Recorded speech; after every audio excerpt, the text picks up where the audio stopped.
Okay, YouTube, what's really good? I'm in Vivid Color, and for the last 4 Wi-Fi battles that I've put out, I've said that for each comment on one of those videos earns you 1 entry to basically win the team that I've been using. It's a rain team, and if you haven't watched those videos, I strongly suggest you go do it because I think the team's really good. So these are all the people that left comments on each video, and just for the sake of transparency, there are some people that I know in real life, basically, that I left off the list because you can talk to me in real life about team building and for help on those things. There are also some people that I know don't play the game or they don't have the game and they just kind of keep up with my channel because they enjoy the content that I put out. So I excluded those names from the list and I hope that's okay. I just wanted to be transparent about that. Anyways, these are all the names for everyone that left comments, and we actually ended up with 68, 1 through 68, which is really good interaction, honestly, for 4 videos getting these. I mean, there are more comments than that on the videos, obviously, because I reply. Some of you leave multiple comments, but this is really good interaction. And I think that this was really successful. And the only thing I would change is next time when I do a series, and I'm going to try and keep battle series at 3 episodes from here on out. The only thing I would change is I'll pick a random video from the set instead of saying you get 1 entry per video, because it was kind of annoying writing names down multiple times, and it's basically the same thing. You still have to comment on every video to get maximum odds. It just lessens the amount of work I have to do on the flip side of things, like on the back end of things. But I went through and I wrote everybody's name down, and we are going to get into this giveaway. And this is the random number generator you can find on Google if you just type in random number generator. I've set it to go for a minimum of 1 and a maximum of 68. But before we announce a winner, I want to actually talk about the team and talk a little bit of strategy and maybe things I would change so that you can have an idea of what you should be doing with this team. So first things first, the absolute biggest change I would make is as soon as Mega Swampert comes out, I would switch Kabutops out for Mega Swampert. I would at least start testing it. And I think Mega Swampert, the event that you can register for to get Mega Swampertite, or Swampertite, it's not Mega Swampertite. The event that you can register for, I think, starts April 17th. You can look up the details on Cerebi. It's just the next, it's the International Challenge. So definitely register in that. I think you have to participate in 3 battles and you get Blazikenite, Sceptolite, and Swampertite. The only one I care about is Swampertite right now. I kind of care about Sceptolite for future reference, but that's the first thing I would test. And it basically, it gives you a really bulky Pokemon to use that also hits like a truck, is insanely fast in the rain, and has it. I think Swampert gets bulk up, so it's not like you're lacking in setup moves should you need. I'm pretty sure Swampert doesn't get Swords Dance. I mean, we can just look it up real quick. Oh, but I don't want to, hold on, I'm going to go back. I don't think it gets Swords Dance. We're doing this on the fly. We're doing this on the fly. Let me save this team real quick. I'll save it as Rain. And this team, I'll have a paste bin for it down below if you want to try it out on ladder. I don't know why I clicked back. Okay, go to the list, new team, select format, OU, whatever, add Pokemon, Swampert, Mega. All right, so basically the reason you want Swampert instead of Kabutops is its base stats are just phenomenal comparatively.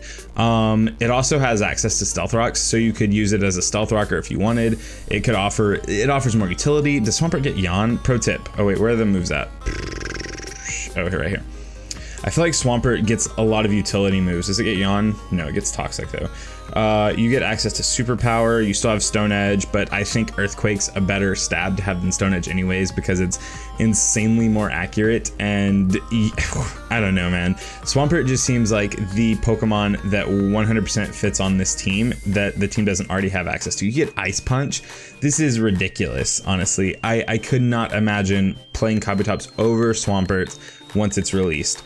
Anyways, that being said, let's get back to actually talking about the team as it is in its current form. So, can I get a list? Can I get this in list format? This was easier when it was in list format to look at. I liked it better. How do we do this? There we go. Okay. All right. So, the core of the entire team is Pelipper, and basically Pelipper is the best rain setter in the game except for Kyogre. I mean, I know that's kind of like limiting our options to Kyogre, Politoed, and Pelipper, but still, Pelipper is infinitely better than Politoed, and that's basically just comes from the fact that it has a better typing, it has U-turn, and it has actual just more utility. It has Roost. You can run Defog, which is something that I would consider.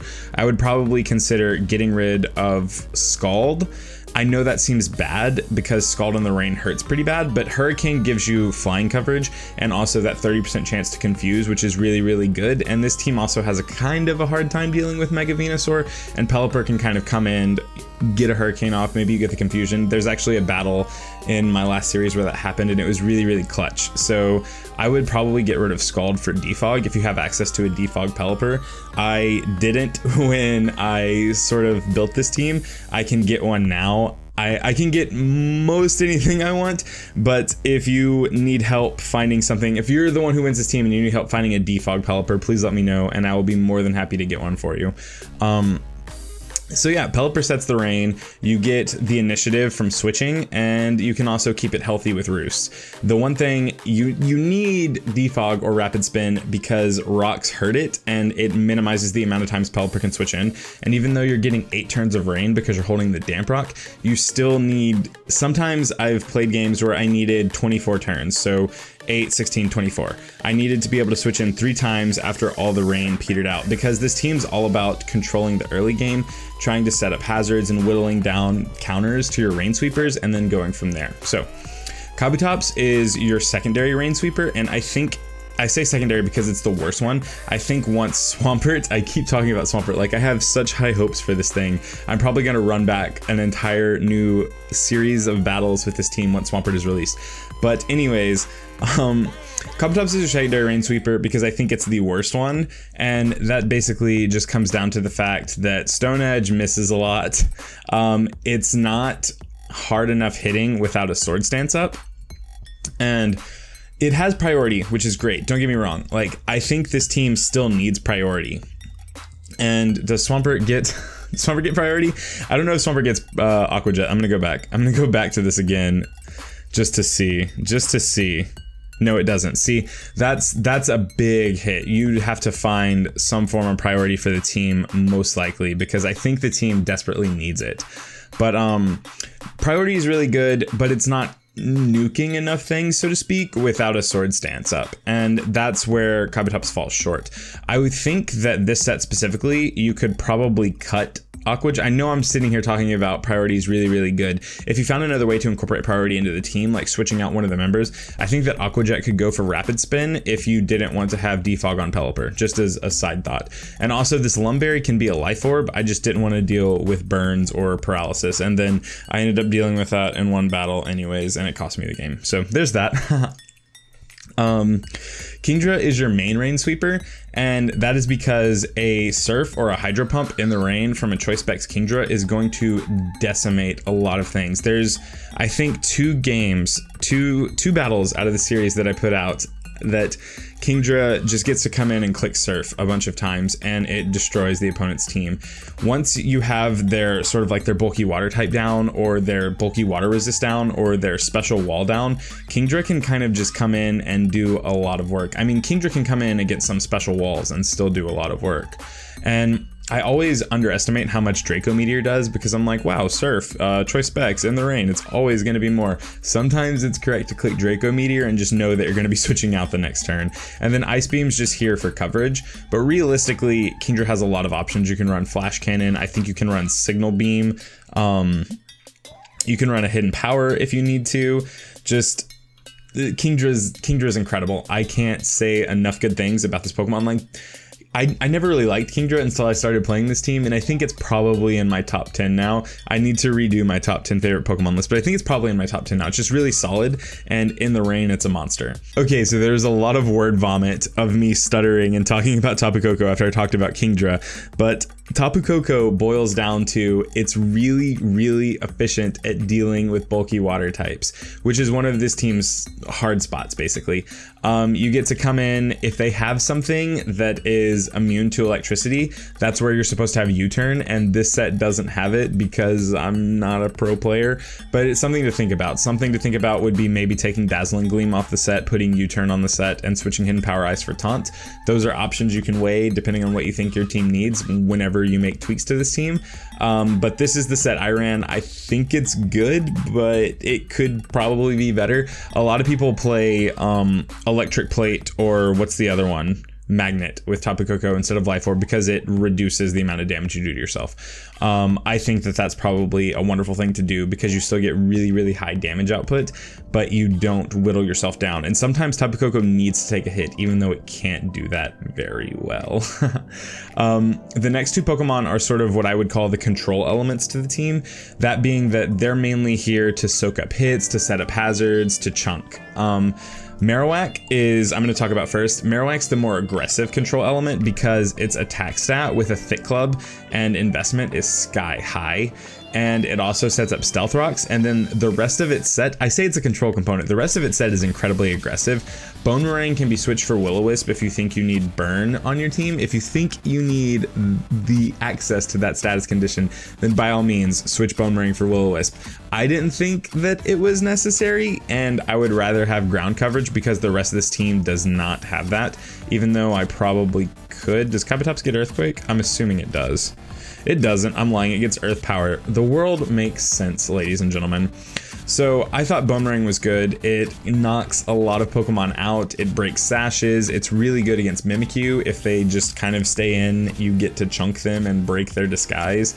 Also, Shadow Bone is an incredible attack. If they don't have something immune to Shadow Bone on their team and you're not going to get knocked out by whatever you're staying in against, then just stay in and click Shadow Bone. It's fully invested in HP. I mean, this is a 248's a Stealth Rock number, so they can switch in 5 times to Stealth Rocks basically, but it's fully invested in HP, fully invested in attack, so you can take hits and you can do a ton of damage. And then the final control component is Ferrothorn. Ferrothorn gets to set up Leech Seed, so you get to basically phase Pokemon out. If they can't touch you, then you Leech Seed up, they have to switch. You get to set up Spikes, and if you watch my videos at all, you'll know that setting up hazards is kind of how Kingdra gets to just click Surf a bunch, because there was one game where I think specifically I had a layer of Stealth Rocks up and then 2 layers of Spikes up, and everything that switched in was in one-shot range for Kingdra as soon as I clicked Surf, basically.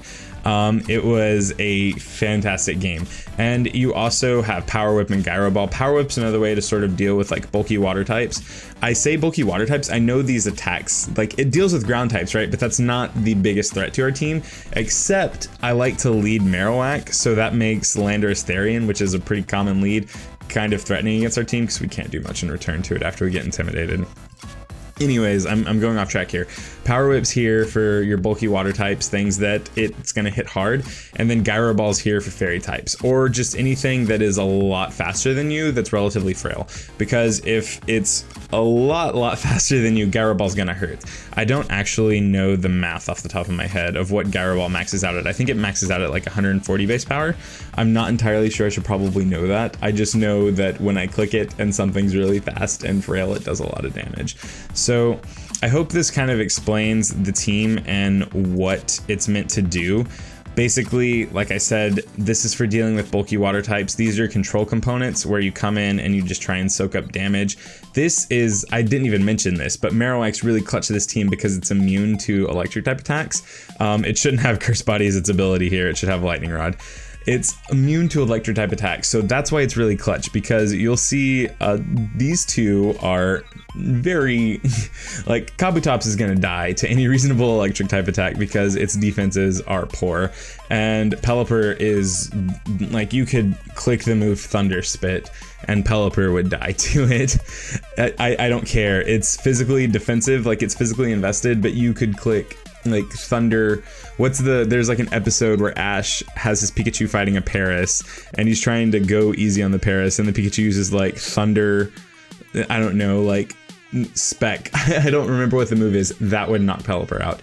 So it's really important to have some Pokemon that resist electric type attacks and or are immune to it, and Marowak gives you a lot of free switch-ins that way, and then you get to set up your Stealth Rocks that way. It just works out. So I hope you have a better understanding of this team, and with that being said, let's see who wins it. Okay, so I am not gonna look up a drumroll sound effect to put in here, but if you wanna like bang on your desk or go go ahead and do that, and then we'll do it in 3, 2, I'm counting upwards on my hands, but downwards on my mouth. 1. 23 is the number, and 23 on the chart is Daisy. Daisy! you're a winner. Daisy is great, and she's always in my streams.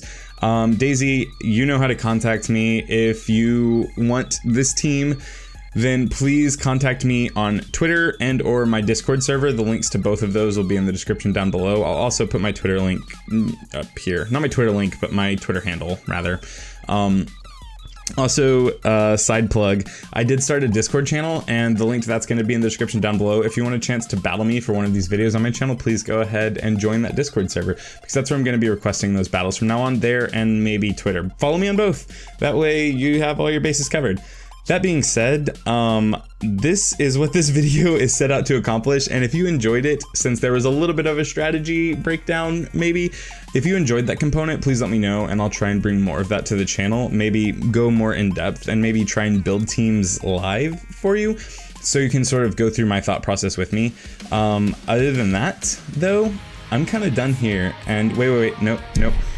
I'm missing parts of my outro here. What am I saying? If you enjoyed this video, please go ahead and click that like button, and if you are new here or you're just kind of lurking around the channel, then please go ahead and click that subscribe button. This is the outro. This is my sign off, you know. This is what I do. Oh, I'm losing it. It's late. I'm kind of hot right now. I haven't recorded a video where I just talk to a camera without battling someone in a long time, so we're working our way back into it. But yeah, so if you're new here, please go ahead and click that subscribe button, because realistically, all that's going to happen is you're going to see my face a little bit more often, and let's be serious, that's a great thing. But all of that being said, I'm kind of done here, and I gotta leave. Bye.